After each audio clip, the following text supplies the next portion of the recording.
Hi hello నమస్తే welcome to విజయ మా ఊరు ఆడియో బుక్స్ ఛానల్. నేను విజయలక్ష్మిని.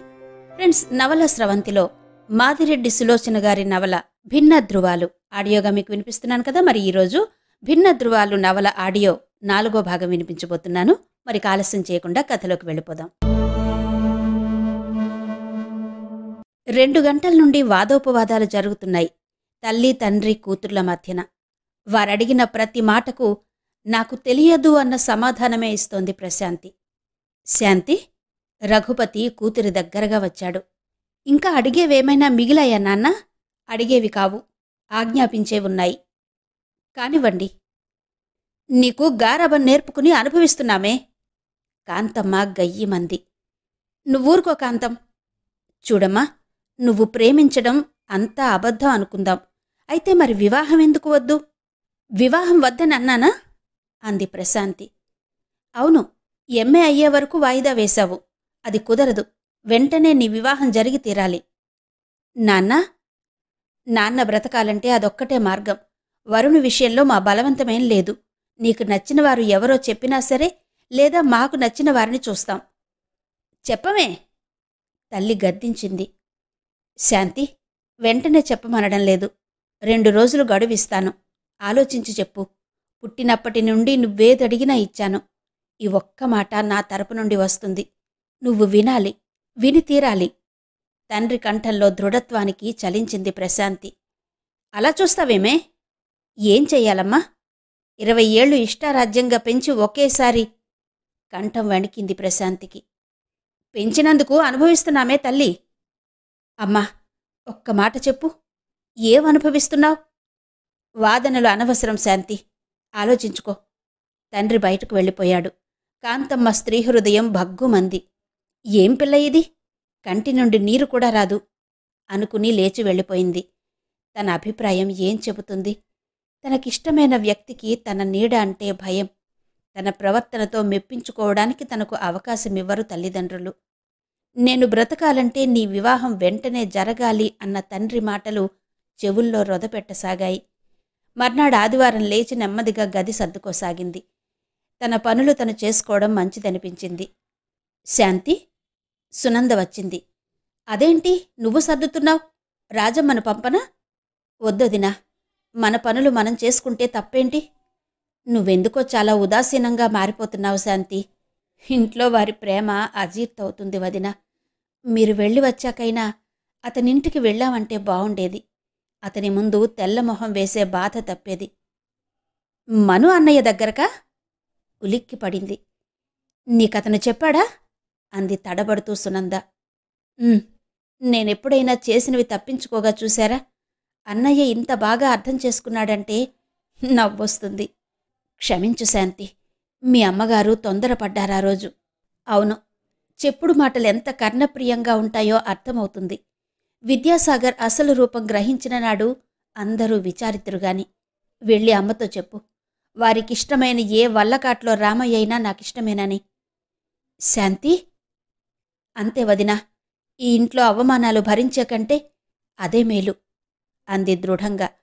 4 రోజుల అనంతరం వేణు ఓ యువకుడిని వెంటబెట్టుకు వచ్చాడు. అతను 2-3 నెలల్లో అమెరికా వెడతాడట. అతన్ని క్రింద కూర్చోబెట్టి పైకి వచ్చాడు. ప్రశాంతి హుసేన్ సాగర్లోని అలలకేసి చూస్తోంది. శాంతి, ఒకసారి బట్టలు మార్చుకుని క్రిందికి రా. ఇప్పుడే ఈ బట్టలు వేసుకున్నానన్నయ్య. సంతోషించాను తెలివికి. ఫారెన్ నైలాంది గ్రీన్ చీర కట్టుకో. అవి ప్రణు తీసుకెళ్ళింది. ఇంకేదైనా? ఫారిన్ నైలాన్వి లేవు. ఇంకేమైనా కట్టుకోమన్నా కట్టుకుంటాను. అతను 5 నిమిషాలు తేరిపార చూశాడు. మరేం అనలేదు. క్రిందికెళ్ళిపోయాడు. అతను వెళ్లిన దిక్కే చూస్తూ నిలబడింది. చెప్పుడు మాటలు ఇంత దారుణంగా ఉంటాయా? ప్రతి పనికి విలువనిచ్చే అన్న ఎంత మారిపోయాడు. పోనీ ఎవరైనా సరే అంగీకరిస్తుంది అనుకుంటూ నెమ్మదిగా మేడ దిగింది. హాల్లో వేణు నూతన యువకుడే కాక విద్యాసాగర్ కూడా ఉన్నాడు. ఆమె రాగానే నూతన యువకుడు రెప్పవేయడం కూడా మర్చిపోయాడు. ఆమె ముదురాకు పచ్చ వైలెట్ కలర్లు కలిపిన ప్రింటెడ్ చీరలో ఆకుల మధ్యలో నుంచి తొంగి చూసే గులాబీలా ఉంది. ఈ మధ్య జుట్టు కత్తిరించడం మానేసింది. వెంట్రుకలు వెనక్కు కట్టింది. అందమైన వారు ఏది కట్టినా అందంగానే ఉంటారు. నేనే అనవసరంగా ఏదో అన్నాను అనుకున్నాడు వేణు. రామ్మా, మా చెల్లెలు ప్రశాంతి. ఇతను జియాలజిస్ట్ శ్రీధర్. ఆసక్తిగా చూడలేదామె. నమస్కరించింది. అతను ప్రతి నమస్కారం చేయడం కూడా మర్చిపోయాడు. ఏవండోయ్ శ్రీధర్ గారు, మా మరదలు మిమ్ము మూగవారనుకున్నా అనుకోగలదు. సారీ వదినా అన్నాడు సగం హాస్యంగా సగం వ్యంగ్యంగా సాగర్. ఆ ఏమన్నారు? మా వదినగారికి కళ్ళు వెళ్లబెట్టే పురుషులంటే మంట. అతని ముఖం ఎలాగో అయింది. అది చూసి వేణుకు కోపం వచ్చినా ఏమనలేక ఊరుకున్నాడు. సునంద కాఫీలు తేవడంతో వాతావరణం కొంచెం మారిపోయింది. ప్రణతి రాలేదేమన్నయ్యా? అడిగింది సునంద. నన్ను మాత్రం మీ ఆయన పిలిచాడా? ఉండబట్టలేక వచ్చాను అన్నాడతను. ఉద్ధరించావులే అనుకుంది శాంతి. మీరు బంధువులా పిలవడానికి? ఇంటి మనుషులే కదా. సునంద సర్ది చెప్పింది. ఈసారి వరుడు ప్రశాంతి పాదాలపై నిలిపాడు దృష్టి. ఈరోజు ఎవరేమనుకున్నా తన కోపం నిగ్రహించుకోవాలనే వచ్చింది ప్రశాంతి. అన్నిటికీ తలూపాలనే అనుకుంది. మీ ప్రయాణం ఎప్పుడు శ్రీధర్? అడిగాడు వేణు. అవకాశం కలిసి వస్తే డిసెంబర్లో వెళ్లాలనుంది. చదువుతారా, ఉద్యోగం చేస్తారా స్టేట్స్లో? ఇంకా ఏదీ నిర్ణయం కాలేదు. శ్రీధర్ వేణు మాట్లాడుతున్నారు. సాగర్ ఆశ్చర్యంగా అసూయగా చూస్తున్నాడు. తనకంటే అతను దేంట్లో గొప్పో ఎంత తలబద్దలు కొట్టుకున్నా అర్థం కాలేదు. ప్రశాంతి మౌనం చూస్తే అంగీకారంలానే కనిపిస్తోంది. అతని హృదయం అవమానంతో బుసలు కొట్టసాగింది. ఇటు ప్రశాంతికి సాగర్ సమక్షంలో ముళ్లమీద ఉన్నట్టే ఉంది. ఏ క్షణంలోనైనా అతను అనుచితమైన మాట అనవచ్చు, తను నోరు జారవచ్చు. అన్నయ్యా? ఏమ్మా, నేను పైకి వెళ్ళనా? వెళ్ళు. ఆ తరువాత ప్రపంచ విషయాలు ముగ్గురూ చర్చించారు. ఇక నేను వెడతాను వేణు అంటూ శ్రీధర్ లేచాడు. నేను 2-3 రోజులయ్యాక వస్తాను. నా అంగీకారం కోసమే అయితే అంత శ్రమ పడక్కర్లేదు. ఏంటి శ్రీధర్? వేణుముఖం పాలిపోయింది. నిజమే, కాలంతో పాటు మనమూ మారాలి. కన్యాదాతలు 10 సార్లు ఇళ్ల చుట్టూ తిరగాలనడం బూర్జువా పద్ధతి. నాకిష్టమే. ఇక మీ అమ్మాయికిష్టమైతే మీకు వీలుగా ముహూర్తాలు పెట్టండి అన్నాడు శ్రీధర్. ఓహ్! వేణు తేలికగా నిట్టూర్చాడు. సాగర్ ఆదుర్దాగా చూస్తున్నాడు. ఆమె అంగీకారం స్వయంగా వినరాదు, పైకి పోదాం.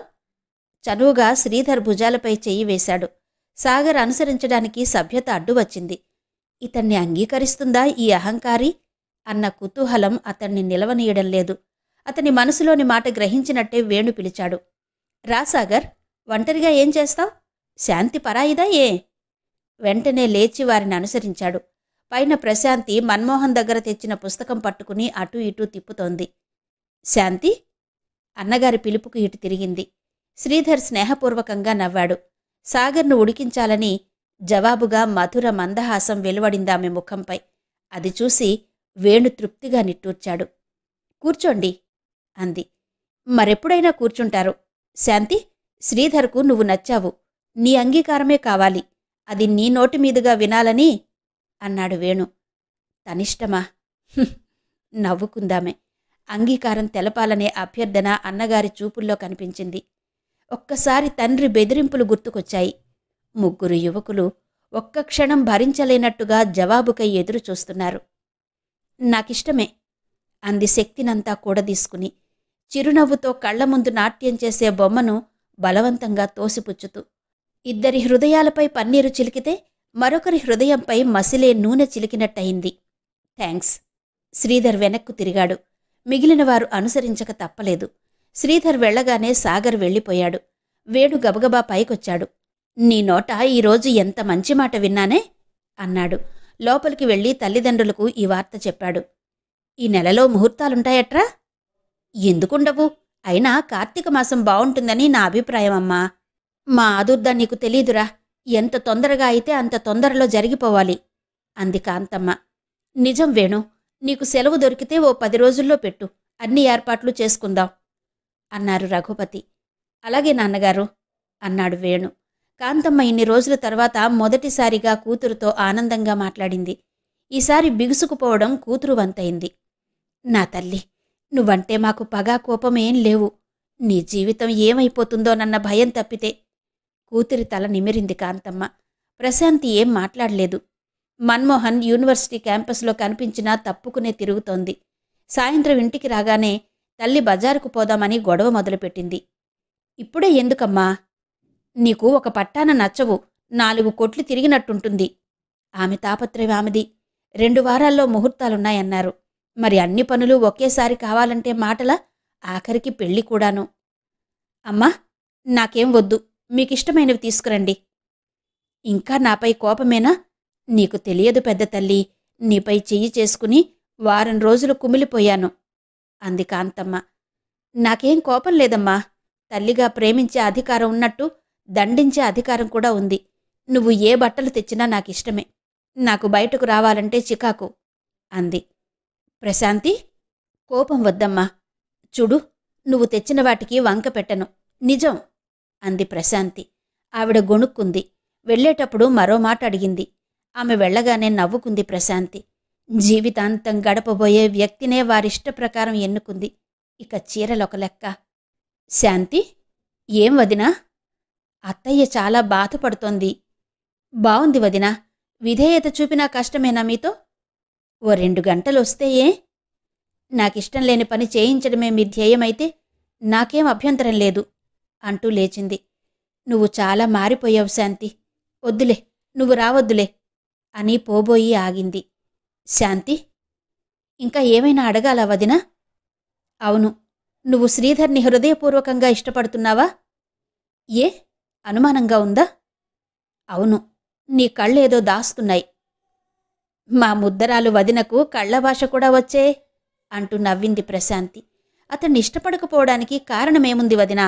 ధనవంతుడు, అందగాడు, విద్యావంతుడు, త్వరలో అమెరికా వెడుతున్నాడు.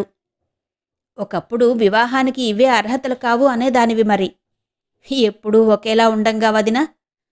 పోనీ నేనెంతో దగ్గరగా వచ్చినా నన్నంత దూరంలో ఉంచుతావు. లేదు వదినా. చాల్లే, నీ మనసులో ఎవరో ఉన్నారు. ఉంటే? అదుగో, దొంగ దొరికిపోయింది. నాతో చెప్పవా? అది చెప్పే విషయం కాదు. నాతోనే పోవాలి అంది ఎటో చూస్తూ. ఏ, అతను మన అంతస్తుకు తగడా? అదొక్కటే అడ్డైతే అన్ని బంధనాలు తెంచుకుని అతని అంతస్తుకు చేరుకునేదాన్ని వదినా. మరి అతనికి నాలాంటి వారి నీడంటేనే గిట్టదు. శాంతి, అవును వదినా. సాగర్ చెప్పేది అతని గుర్చేనా? చిచి, సాగర్ చెప్పింది అభూత కల్పన వదినా. ఈ విషయం మనిద్దరి మధ్య ఉండాలి. సరే అంటూ వెళ్ళిపోయింది సునంద. వాళ్ళు బట్టలు కొనేందుకు వెళ్లారేమో అనుకుని చాలాసేపు హుస్సేన్ సాగర్ అలలకేసి చూస్తూ ఉండిపోయింది. బయటంతా చీకటి వ్యాపించినాక గాని ఈ లోకంలోకి రాలేదు. లేచి లైటు వేసుకుని క్రిందికి దిగింది. హాల్లో రఘుపతి, వేణు మౌనంగా కూర్చున్నారు. కాంతమ్మ ముఖం కందిపోయినట్టుగా ఎర్రగా ఉంది. ఏమైంది? నెమ్మదిగా బయటకొచ్చింది వెనక తలుపుల గుండా. ఆమె ఊహించినట్టే వరండాలో నిలబడింది సునంద. వదినా? ఏంటి శాంతి? వెనుతిరిగిందామె. ఆమె ముఖంలో ఏ భావమూ కనిపించలేదు. అమ్మా నాన్న అలా ఉన్నారే? శ్రీధర్ ఇందాక ఫోన్ చేశాడు. ఏవని? ఆదుర్దాగా అడిగింది ప్రశాంతి. తనకప్పుడే పెళ్ళిష్టం లేదట. మనము వేరే సంబంధం చూసుకోవాలట. ఆ? పైకలా అందిగాని ఎందుకో గుండెల మీద మోస్తున్న పెద్ద బండరాయి దిగినట్టు ఫీలయింది ప్రశాంతి. కారణం చెప్పారా? నేనూహించనా? నా క్యారెక్టర్ మంచిది కాదు, అవునా? అలా ఏం చెప్పలేదు శాంతి. నాకు తెలుసు, సాగర్ మహాశయుడి పనే. మన్మోహన్ బయటకొచ్చేసరికి ఎంఏ మొదటి సంవత్సరం విద్యార్థులంతా అక్కడ నిలబడి ఉన్నారు. ఏంటి, నాతో పనుందా? అడిగాడతను. అవునండి, మీరెప్పుడూ సీరియస్గా ఉంటారు. ఏదడగాలన్నా భయమే అన్నాడు రాజు. బావుంది ఆరోపణ నవ్వాడు మన్మోహన్. దూరంగా నిలబడిన ఉమ గుండెల్లో గులాబులు పూశాయి. మాట్లాడుతూనే భయం అంటారేంటయ్యా? అది కాదండి, మాదో చిన్న కోర్కే. చెప్పండి. మీరు కాదనకూడదు. మరి అనుకూలమైంది కాకపోతే? అలాంటి అనుచితమైంది అడగమండి. అందరం సరదాగా జులాజికల్ పార్కుకి వెళ్దాం పిక్నిక్కి. ఎప్పుడు? సాటర్డే. అలాగే. అందరూ అంటే ఎవరెవరు? మా గ్రూప్ వాళ్ళందరం. సరే అన్నాడు. రాజు అడిగే తీరు చూస్తే కాదనబుద్ధి కాలేదు. తను వారిని కాదని చేసేదేముంది ఇంటి దగ్గర అనుకున్నాడు. మెనీ మెనీ థ్యాంక్స్ సార్ అన్నాడు రాజు. నేనే మీకు చెప్పాలి. మరేదైనా రిఫ్రెష్మెంట్స్ తేవాలా? అదంతా మేం చూసుకుంటాం సార్. మీరొస్తున్నారు, అదే చాలు నవ్వి వెళ్ళిపోయాడు.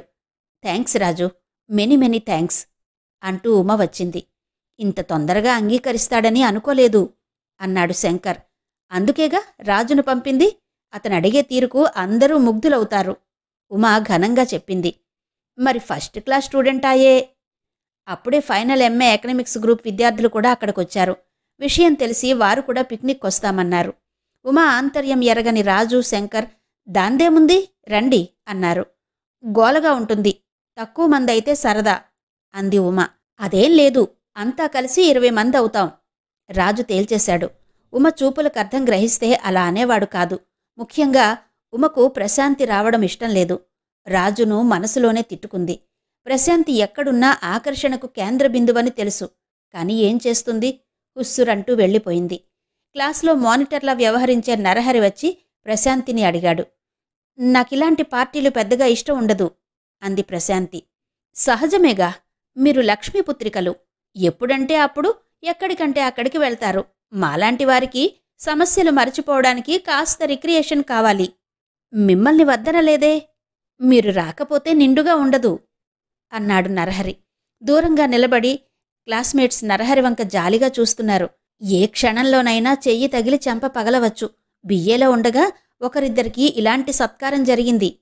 బావుంది, నేనంతలావుగా ఉంటానా? కొంటెగా నవ్వింది ప్రశాంతి.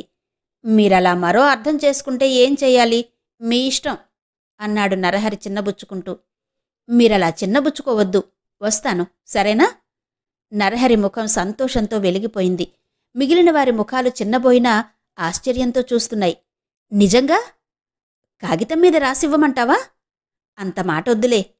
నా రాక వల్ల నలుగురికి సంతోషం కలిగితే అదే చాలు అనుకుంది ప్రశాంతి. ఇంట్లో 2 రోజుల నుండి ఏర్పడిన నిశ్శబ్దత దూరమవుతోంది. అదే చాలు. మర్నాడు ఆమె తయారవుతుంటే ఎక్కడికని ఎవ్వరూ అడగలేదు. లైబ్రరీకి పోవడం అలవాటే. అందుకే బస్టాండ్ దగ్గర డ్రైవర్ని వదిలించుకుంది. సీనియర్స్ వస్తున్నారని తెలియని మన్మోహన్ లోపల గేటు వద్ద నిలబడ్డాడు. అతనికి బస్సు దిగి వస్తున్న ప్రశాంతి కనిపించింది. ఆమెనా అని మరోసారి కళ్ళు తాటించి చూశాడు. ఆమైతే వేషంలో విపరీతమైన మార్పు. లేత నీలం గోధుమ రంగు కలనేత చీర, నీలం జాకెట్టు, చేతుల నిండుగా గాజులు, 2 పాయలల్లి రిబ్బన్ కట్టిన పొట్టి జుట్టు, నుదుట బొట్టు. అందమైన వారి అందం ఏ దుస్తుల్లోనైనా ప్రదర్శితమవుతుంది కాబోలు. అనుకోకుండా అతని కాళ్లు ముందుకు సాగాయి. ఆమె తలెత్తింది. ఆమె కళ్లలో నీరసం పోయి మెరుపు ప్రవేశించడం అతని కంటపడింది. మీరా? కాదు, నా పేరు ప్రశాంతి. సారీ, మీరొస్తున్నట్టు రాజు చెప్పలేదే. ఏ మానేసేవారా? అప్పటికే జనంతో జులాజికల్ పార్క్ నిండింది. అలాగే అనుకోండి. అయితే మించిపోయిందేముంది, పొమ్మంటారా? వద్దులేండి, అందరూ నా ప్రాణానికి పడి ఏడుస్తారు అన్నాడు మన్మోహన్. ఇద్దరూ నవ్వుతూ లోపలికెళ్లారు. అప్పటికే వచ్చిన రాజు టిక్కెట్లు తీస్తున్నాడు. 2వ బస్సులో బిలబిలమంటూ అందరూ దిగారు. దూరం నుండే ఉమా మన్మోహన్ను చూసింది. అతని పక్కన అతి సామాన్యమైన దుస్తులతో నిలబడిన ప్రశాంతిని చూడగానే ఆమె హృదయం భగ్గుమంది. ఛీ, దరిద్రురాలు, ఎలాంటి బట్టల్లోనైనా వెలిగిపోతుంది అనుకుంది. వస్తూనే ప్రశాంతిని అడిగేసింది. బస్సులో వచ్చావా? సారెక్కడ కలిశారు? ఇక్కడే, ఈ గేటు దగ్గర కలిశాము. బస్సులో వచ్చాను, సరిగ్గా 9 నిమిషాల క్రితం అంది ప్రశాంతి. ఓహో, కారేమైంది? నా మాటకేంగాని మీ కారేమైంది? డాడీకి ఆస్పత్రిలో పనుందట అంది ఉమ. తర్వాత మన్మోహన్ను పలకరించింది. ఎంతైనా పక్షపాతం పోనిచ్చుకున్నారు కాదు. మొదట స్నేహితురాలు, ఆ తర్వాతే గురువులు కదా అన్నాడు మన్మోహన్ నవ్వుతూ. కాదు, తడబడింది ఉమ. అందరూ ఒక్కసారిగా గోలగా అరుస్తూ గేటు దగ్గర చేరారు. ప్రశాంతి మన్మోహన్నే చూస్తోంది. అందరిలోకి చిన్నవాడుగా కనిపిస్తున్నాడతను. అందరిలోనూ అతను ప్రత్యేకంగా కనిపిస్తాడు. ఉమలాంటి వారు అభిమానిస్తారంటే అతిశయోక్తి ఏం లేదు. వచ్చిన 20 మందిలో 3 ఆడవారు. ఉమా, ప్రశాంతి కాక సీత అనే మరొక యువతి వచ్చింది. ఆమె ఉమ క్లాస్మేట్. నవ్వుతూ తుళ్ళుతూ పార్కు చూడడం ప్రారంభించారు. ఉమా, సీత ఒక జట్టయి మన్మోహన్ వెనకాలే నడుస్తున్నారు. ప్రశాంతి ఒక్కర్తి అయిపోయింది. ఆమె కోసం మన్మోహన్ ఆగి వెనక్కి తిరిగి చూడడం చచ్చే చికాకనిపించింది ఉమకు. ఆమె చిన్నపిల్ల, వస్తుంది పదండి 2-3 సార్లు ఉమ హెచ్చరించింది. కావాలని అతన్ని తాకడం, విరగబాటుగా నవ్వడం చూస్తే సీతకి అదోమాదిరిగా ఉంది. మిస్ ప్రశాంతి, అలాగే అక్వేరియం ముందు నిల్చోండి రాజు తన కెమెరా లోడ్ చేశాడు. ఆమె ఫోటో తీశాడు. ఎందుకు పనికొస్తుంది? పోజులివ్వడానికి కాకపోతే? ఉమా విసుక్కుంది. దూరం వెళ్లి మన్మోహన్ను ఫోటో తీసింది. మళ్లీ దళం ముందుకు కదిలింది. కోతుల దగ్గరకొచ్చి ఆగారు. ప్రశాంతి ఏదో ఆలోచిస్తూ వాటి వంకే చూస్తోంది. ఏంటి ప్రశాంతి అంత మైమరపు? కొంపతీసి కోతులను ప్రేమించలేదు కదా? ఉమా జోకింది. ప్రేమించినా తప్పులేదుమా, మనకంటే అవే నయం. మనం రెచ్చగొడితే తప్ప మన జోలికి రావు అంది నిబ్బరంగా. ఉమా మూతి విరిచింది. అందరూ ముందుకు పోయినా ప్రశాంతి అక్కడే నిలబడింది. సాగర్ ప్రవర్తనే తనకు గుర్తొస్తోంది. అతనిక తన జీవితం బాగుపడనీయడని అర్థమవుతోంది. అతనికి బుద్ధి చెప్పే మార్గం లేదా? ప్రశాంతిగారు? వెనుతిరిగిందామె. మన్మోహన్ నిల్చున్నాడు. అతనికి తన మీదున్న పుకార్లు తెలిస్తే ఈ స్నేహభావం ఉంటుందా అనుకుందామె. సారీ, పదండి. పోదాం, తొందరే. నేనో మాట అడగనా అన్నాడతను. తప్పకుండా. చూడండి, నేను మీకంటే చిన్నదాన్ని. అండీ గారు అనకపోతేనే అంది. మర్యాద ఇచ్చిపుచ్చుకోవాలి అన్నాడతను. మీరు అండీ అననంత మాత్రాన నేను గౌరవించనని భావించవద్దు అంది ప్రశాంతి. ప్రయత్నిస్తాను. రోజురోజుకు మీరు పరధ్యానంగా నిర్లిప్తంగా ఉంటున్నారు అన్నాడు మన్మోహన్. జవాబు ఏమని చెబుతుంది?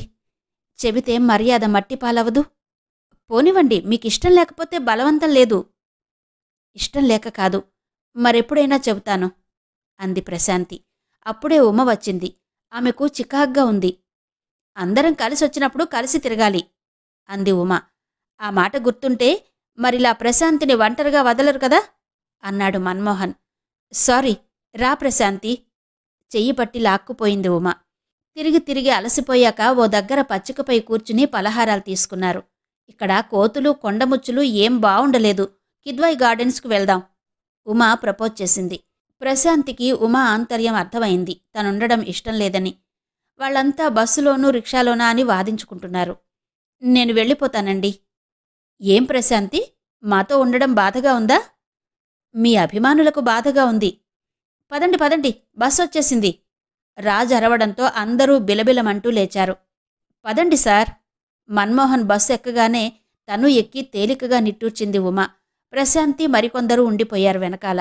బస్సు కదలబోయే సమయంలో మన్మోహన్ కింద ఉండిపోయిన వారిని చూడ్డం దిగడం ప్రశాంతి చూడలేదు. మీరు దిగేశారే అడిగింది ప్రశాంతి. మీరంతా ఉండిపోయారని.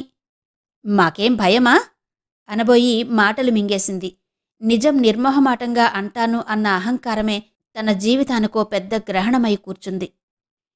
ఏంటో చెప్పబోయి ఆగిపోయారే? ప్రతి మాటకు పరధ్యానంగా ఆలోచిస్తారు అని పక్కనున్న ఇద్దరు జూనియర్ విద్యార్థుల వైపు తిరిగాడు. మీరలా దూరంగా నిలబడితే ఎలా? అందరితో కలిసిపోవాలి అన్నాడు. మేం కలిసినా వారు కలవనివ్వరు సార్. మేం కావాలనే ఉండిపోయాం. కేవలం మీకోసం వచ్చాం అన్నాడొకతను. నిజం సార్, మీరంగీకారం అయితే మేం వెళ్ళిపోతాం అన్నాడు మరొక అబ్బాయి. మనం వచ్చేది కొన్ని గంటలు. మన యాంత్రిక జీవితం మరచిపోవడానికి. మనశ్శాంతి కరువైతే అక్కడ ఉండడంలో అర్థం లేదు. మీకిష్టం వచ్చిన చోట తిరగండి. వాళ్ళిద్దరూ వెళ్ళిపోయారు. ఇద్దరే మిగిలారు. ప్రశాంతి మెల్లగా పక్కవారికి వినిపించినంత చిన్న గొంతుతో జరిగే తంతులు, జరుగుతున్న విషయాలు చెప్పింది. మేమిద్దరం అక్కా చెల్లెళ్లలా కాదు, ప్రాణ స్నేహితుల్లా ఉండేవారం. పెళ్ళయింది మొదలు ప్రణు మాటలాడిందే తక్కువ. అతని అనుచితమైన మాటలకు అవమానించాను. ఇప్పుడు ప్రతీకారం తీర్చుకుంటున్నాడు. రాస్కెల్. ఒక అమ్మాయి నడవడికను గూర్చి పుకార్లు లేవదీయడమా? వాడు అమెరికా వెళ్ళి ఏం చేశాడట? అతని ముఖం ఎర్రగా మారింది. ప్రశాంతికెంతో తేలిగ్గా ఉంది.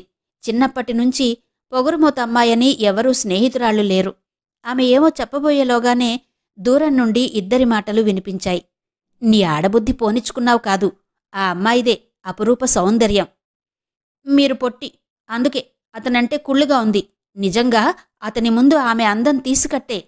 మరో గొంతు. పోనీ ఇద్దరూ ఒకరికొకరు సరిపోయారు, సరేనా? మొదటి గొంతు. వారి మాటలకు తమ మాటలాపి ఉలిక్కిపడి చూశారు. ఎవరో యువజంట తమను గూర్చి అభిప్రాయం వెల్లడించుకున్నారు. వారిద్దరూ పిక్నిక్ వచ్చిన వారిలా కనిపించలేదు. బస్ కోసం ఎదురు చూస్తూ నిలబడ్డ నూతన జంటలా ఉంది. ఇద్దరూ ఒకరికొకరు చూసుకున్నారు. ప్రశాంతి తల వంగిపోయింది. బస్సు రాగానే ఇద్దరూ ఎక్కేశారు. ఆ తర్వాత దారి పొడవునా మౌనవ్రతమే. వారు దిగగానే ఉమ ఎదురు వచ్చింది. శ్రీకంఠన్ గోపాలమేరి అంది. ఇది ధనవంతుల పిక్నిక్ అని వెళ్ళిపోయారు. మన్మోహన్ గారు, వారిని మీరు తలపై ఎక్కించి పాడు చేశారు అంది ఉమ. మీరు దిగిపోయారే అని డైరెక్ట్గా అడగలేక, నా తలపై వారిని ఎక్కించేపాటి స్థలం లేదే నవ్వుతూ ముందుకు నడిచాడతను. ఉమ జనాంతికంగా అంది, తలపై అంటే తలపైన ఎక్కించుకోవాలా, ఫీజులు కట్టి నోట్స్ ఇస్తూ? ఆయనే చాలా బీదవాడంటావుగా మరొకతను అన్నాడు. బీదవాడు కాక కుబేరుడా మెల్లగా అంది. వీళ్ళందరికీ పైత్యంలే, బీదవానిని పైకి లాగాలని. ఆమె గొణుగుతుంది. ప్రశాంతి ఆశ్చర్యపోయింది. ఉమ అతని ఎదురుగా అంతలా పొగిడి వెనకాల ఇలా అంటుందేంటి? లోకం తీరే అంత కాబోలు.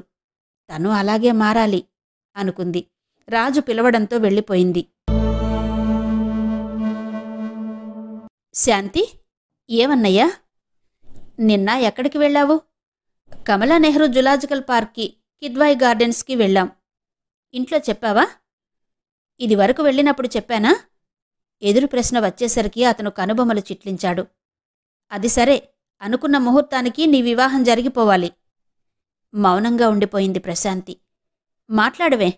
ఈరోజే సారథికి ఉత్తరం రాస్తున్నాను, వారం రోజులు సెలవు పెట్టి రమ్మని. సరేనా? మీ ఇష్టం అన్నయ్య. సారథే కాదు, రిక్షావాడిని తెచ్చి కూర్చోబెట్టి నీ భర్త అన్నా నేను అభ్యంతరం చెప్పను అంది కఠినంగా. నీకిష్టమైన వాడెవడో చెప్పరాదు? లేడు, నన్ను మోసం చేశాడు, సరేనా? అంది కసిగా. ఈ పొగరు కట్టిపెట్టి నే చెప్పింది విను. విననని నేనెప్పుడూ అనలేదు. అంతే, అతను వెళ్ళిపోయాడు. సారథికి తల్లి కోరికపై టెలిగ్రామ్ ఇచ్చాడు వేణు. ఆ సాయంత్రం ప్రణతి భర్తతో వచ్చింది. ఈసారైనా ఏ విఘ్నం లేకుండా వివాహం అయితే బావుండు ఆరిందాలా అంది. ఆ మాట మీ ఆయనతో చెప్పు అంది ప్రశాంతి. అంటే నీ ఉద్దేశం? ప్రణతి కోపంగా లేచింది. కోపమెందుకే ప్రణు? నా జీవితంతో ఆడుకున్నా పర్వాలేదు. నీ జీవితం నాశనం చెయ్యకపోతే అదే 10,000. ఇంపాలా కారు చూసి మోసపోయావు, కారు పోయింది.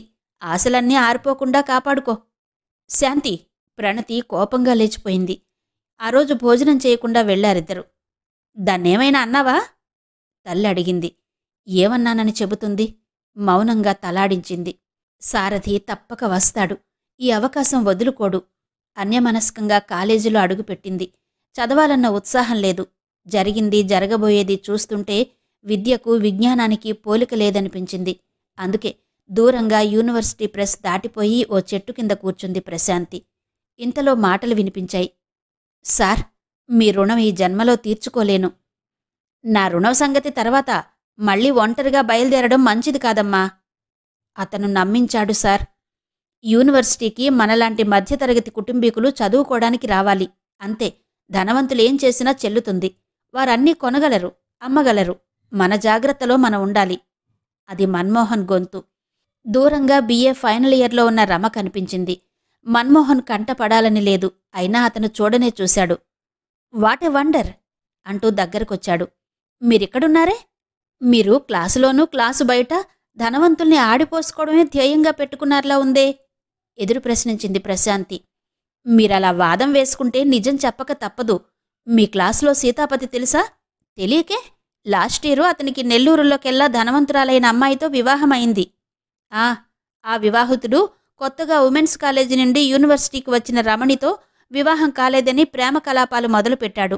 ఆమెను తీసుకుని వారం రోజులు మద్రాసు ఉడాయించాలని చూశాడు.